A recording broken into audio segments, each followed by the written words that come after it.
All right. Every day, 130 people are injured or even killed due to gun violence. And I want you to keep that in mind as I go along with my speech. We've all seen the headlines of any type of gun violence that goes on in our communities, whether it's a man-made threat at a school, a mass shooting at a mall or any kind of public space, and sometimes even a break-in at your home. We've seen it so much that we've become numb to it as if it's normalized. But at the end of the day, these things behind the screens, they're real people and communities and families that are affected.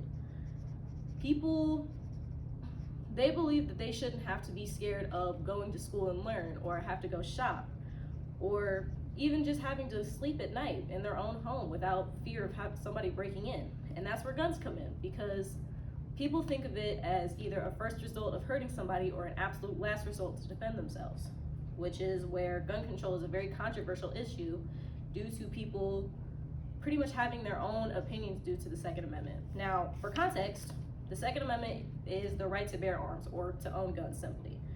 And because it's such a broad aspect of an amendment, the gun regulation itself is shaped by three different things. The federal laws passed by Congress, the courts that interpret the Constitution, and the states varying the laws based on where they live, such as the stand your ground laws in Florida, but not in Ohio. I believe in Ohio, it's you have the duty to retreat unless you do not have a reasonable sense of escape, meaning if you're stuck in your house, if you can't go out of your back door or something like that, then you have the access to shoot. This tends to spark the big debate of whether guns do more harm than good to our communities. Now, for gun control advocates, they believe that the stricter laws of gun control means less shootings. And a study shown by Evertown Research that states that have stronger gun laws tend to have a percentage drop in gun deaths every year. Gun control advocates, they value the safety of the individual rather than the protection of the individual and the community as a whole. They believe that background checks, safe storage training, or even a complete gun ban is the best course of action to keep the community safe. And their main belief is that nobody should fear living in fear of dying by such a violent act. But the challenge of this is that at the end of the day, criminals are still going to be criminals.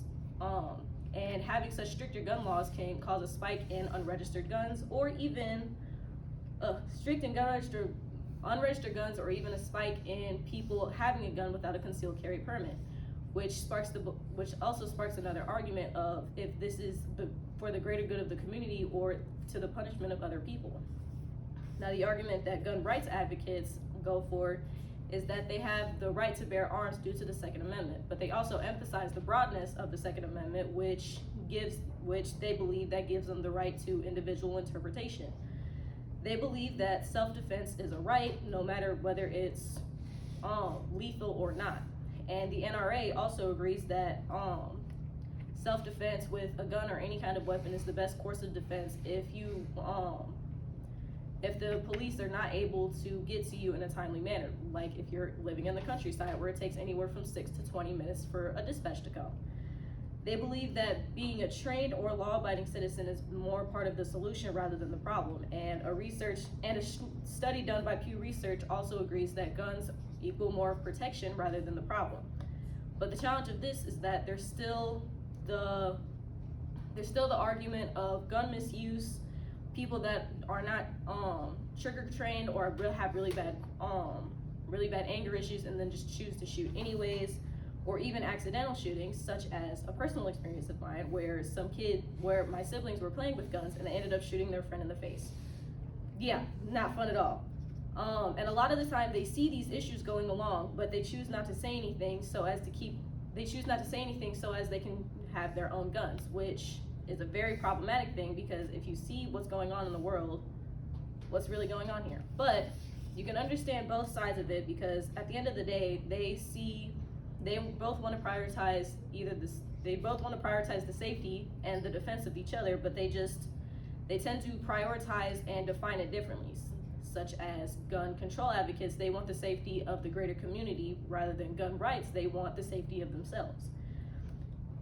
And this sparks a lot of tension between the two arguments, because they are trying to figure out whether they should prioritize the rights of the citizens or the lives of the citizens more.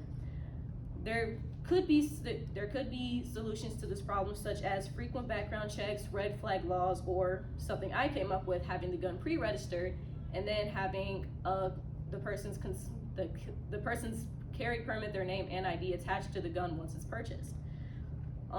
The real issue about gun control is not really picking a side of what we should do, but about finding balance of that, because although the Second Amendment is the right to bear arms, it shouldn't cost the lives of innocent people.